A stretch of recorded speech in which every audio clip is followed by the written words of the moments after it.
اعوذ باللہ من الشیطان الرجیم، بسم اللہ الرحمن الرحیم۔ السلام علیکم ویورز، امید کرتی ہوں آپ سب خیریت سے ہوں گے۔ اسلامی مہینہ شعبان استغفار، توبہ کرنے اور اللہ کی رحمت پانے کا مہینہ ہے، لہٰذا اس عظمت والے مہینے میں اپنے آپ کو نیک اعمال سے محروم رکھنا انتہائی محرومی اور بدنصیبی ہے۔ وہ لوگ غفلت میں ہیں جو اس مہینے کو پانے کے باوجود اپنے آپ کو رحمت الہی سے دور رکھے ہوئے ہیں۔ سورہ دخان میں آتا ہے، واضح کتاب کی قسم، بے شک ہم نے اس کو اتارا مبارک رات میں، بلا شبہ مقصود ڈرانا تھا، اس رات میں جدا کیا جاتا ہے کلمہ حکمت والا۔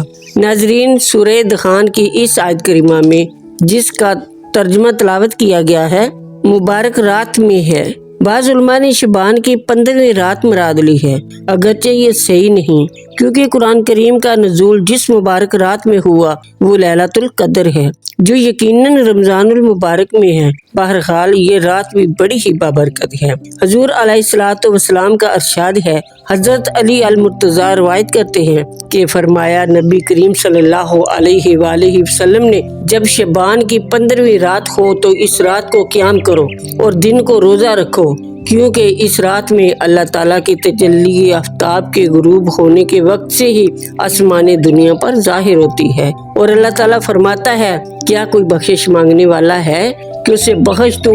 کیا کوئی رزق مانگنے والا ہے کہ اسے عطا کروں؟ کیا کوئی مصیبت زدہ ہے کہ اسے چھوڑ دوں؟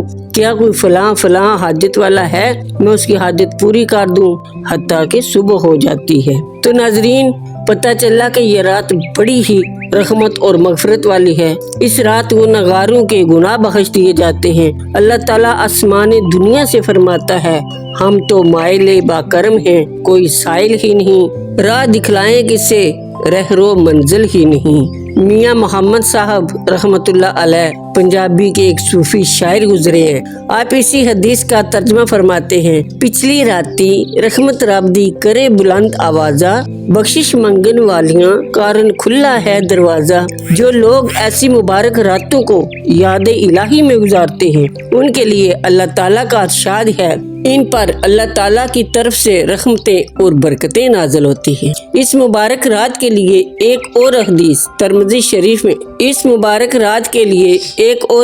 میں آتا ہے، حضرت ام المومنین عائشہ صدیقہ رضی اللہ تعالیٰ عنہا سے روایت ہے، آپ فرماتی ہیں، میں نے ایک رات حضور علیہ السلام کو نہ دیکھا، پھر وہ قبرستان مدینہ میں مجھے ملے، تب آپ نے فرمایا، اے عائشہ، کیا تمہیں اس بات کا ڈر تھا کہ اللہ اور اس کا رسول تم پر ظلم کریں گے؟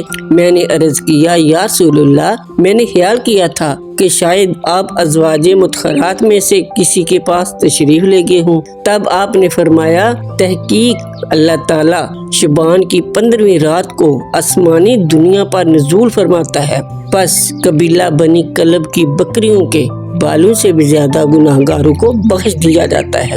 اس حدیث سے ثابت ہوا کہ رات کو قبروں پر جانا حضور علیہ السلام کی سنت ہے۔ ام المومنین حضرت عائشہ صدیقہ رضی اللہ تعالیٰ عنہا سے مروی ہے، حضور علیہ السلام نے فرمایا، اے عائشہ، تمہیں معلوم ہے اس رات میں کیا ہوتا ہے؟ جو بچہ اس سال میں پیدا ہوتا ہے وہ اس رات میں لکھا جاتا ہے، اور اس سال میں جو آدمی ہلاک ہونے والا ہوتا ہے اس کا نام بھی لکھا جاتا ہے، اور اس رات میں ان کے اعمال اٹھائے جاتے ہیں، اور اسی رات ان کے رزق اترتے ہیں۔ تو ناظرین، آپ اندازہ فرمائیں، ایسی رات جس میں مرنے اور پیدا ہونے والوں کی فہرستیں اور عمل اٹھائے جاتے ہوں اور رزق اترتا ہو، اس رات کی اہمیت سے کون انکار کر سکتا ہے؟ ہمارے لیے ضروری ہے کہ ہم اس رات زیادہ سے زیادہ عبادت کریں، تاکہ اس حالت میں جب کہ عمل اٹھائے جا رہے ہوں ہم یاد الہی میں مشغول ہوں۔ پھر اسی رات اللہ تعالیٰ لاکھوں انسانوں کے گناہ معاف کر دیتا ہے۔ اسی لیے اس رات کا نام شب برات ہے، کیونکہ اس رات اللہ تعالیٰ گنہگاروں کو گناہوں سے بری فرما دیتا ہے۔ اس رات انسان کو چاہیے کہ عبادت الہی کے ذریعے آگ سے نجات حاصل کرے، مگر آج کل مسلمانوں نے اس کے برعکس معاملہ اور طریقہ اختیار کر رکھا ہے۔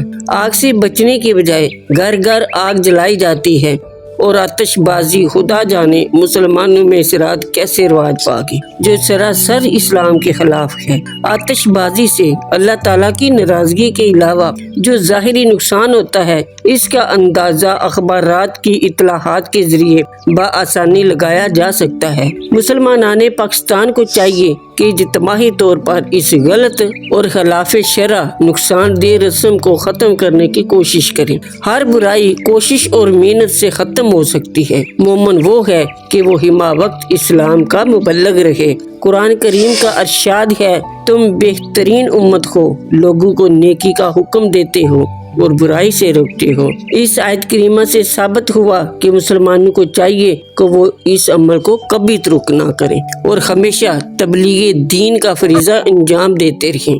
آج ہم نے اس مقدس فریضہ سے منہ موڑ لیا ہے، تبلیغی کاموں میں حصہ لینا بالکل ترک کر دیا ہے۔ ہماری تنزلی اور غلامی کا سبب یہی ہے کہ ہم نے اسلام کے اصولوں پر عمل ترک کر دیا ہے۔ علامہ اقبال فرماتے ہیں، وہ زمانے میں معزز تھے مسلمان ہو کر، ہم خوار ہوئے تارک قرآن ہو کر۔ مسلمانوں کی کامیابی کا راز صرف اور صرف رسول کریم صلی اللہ علیہ وآلہ وسلم کی سیرت طیبہ پر عمل کرنے میں مضمر ہے۔ پروردگار عالم کا ارشاد ہے، لقد کان لکم فی رسول اللہ اسوۃ حسنۃ، رسول کریم کی ذات میں ہی تمہارے لیے بہترین اسوہ ہے۔ صحابہ کرام رضوان اللہ علیہم اجمعین کی زندگی پر نظر ڈالنے سے یہ حقیقت واضح طور پر سامنے آ جاتی ہے کہ ان کی زندگیوں کا ہر عمل سید الانبیاء صلی اللہ علیہ وآلہ وسلم کے نقش قدم پر چلنا تھا۔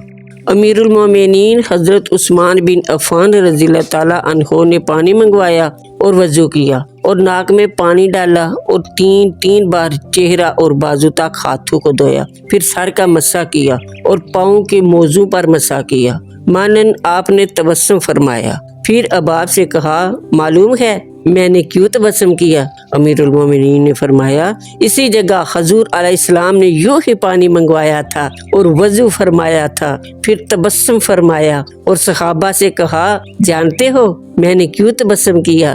صحابہ نے عرض کیا، اللہ و رسولہ عالم، اللہ جانے اور اس کا رسول۔ سید عالم صلی اللہ علیہ وآلہ وسلم نے فرمایا، جب آدمی وضو کرتا ہے تو ہاتھ دھونے سے ہاتھوں اور منہ دھونے سے منہ اور سر کے مسح سے سر کے اور پاؤں دھونے سے پاؤں کے گناہ گر جاتے ہیں۔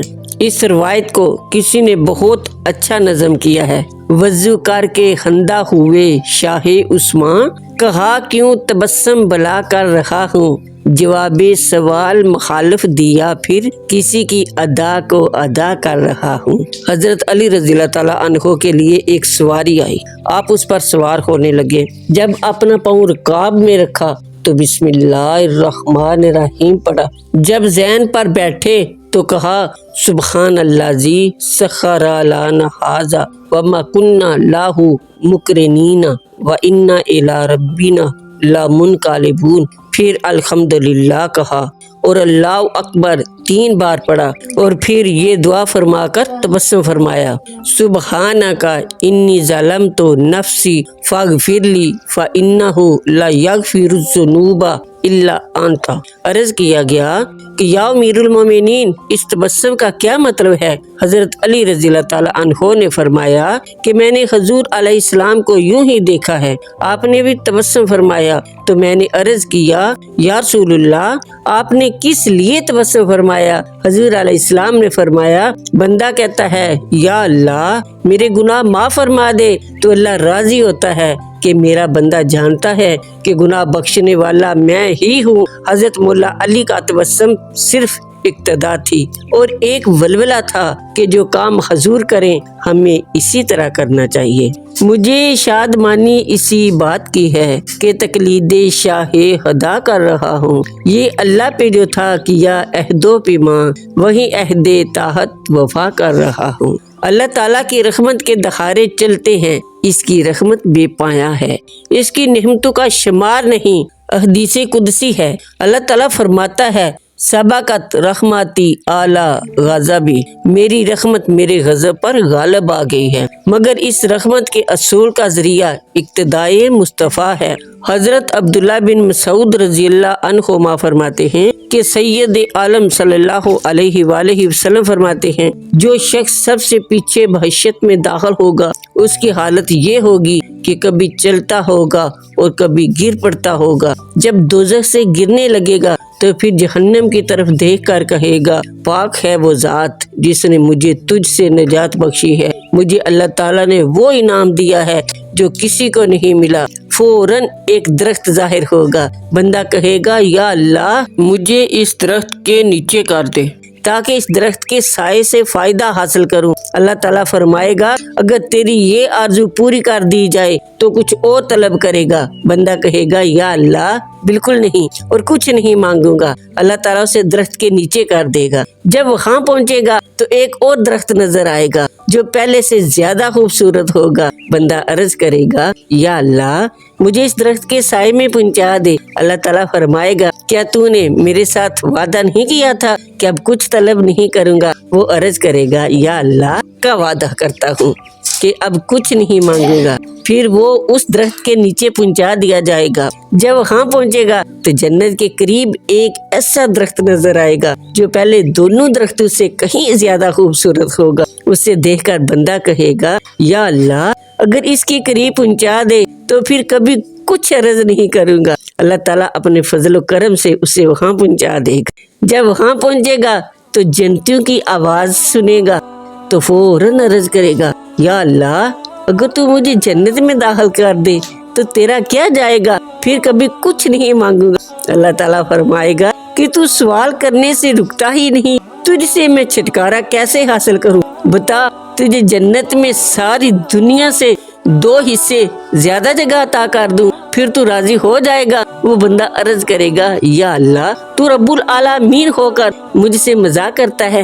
اللہ تعالیٰ اس کی بات پر راضی ہو جائے گا اور فرمائے گا، میں مذاق نہیں کرتا، میں جو چاہوں اس پر قادر ہوں۔ حضرت ابن مسعود رضی اللہ عنہما فرماتے ہیں، جب حضور اس مقام پر پہنچے تو تبسم فرمایا اور وہی سنت آج میں ادا کر رہا ہوں۔ قرآن کریم کا ارشاد ہے، اے محبوب اعلان فرما دیجئے کہ اگر تم اللہ سے محبت کرنا چاہتے ہو تو میری اتباع کرو، اللہ تعالیٰ خود تم سے محبت فرمائے گا اور تمہاری خطاؤں کو معاف فرمائے گا، غفور الرحیم ہے۔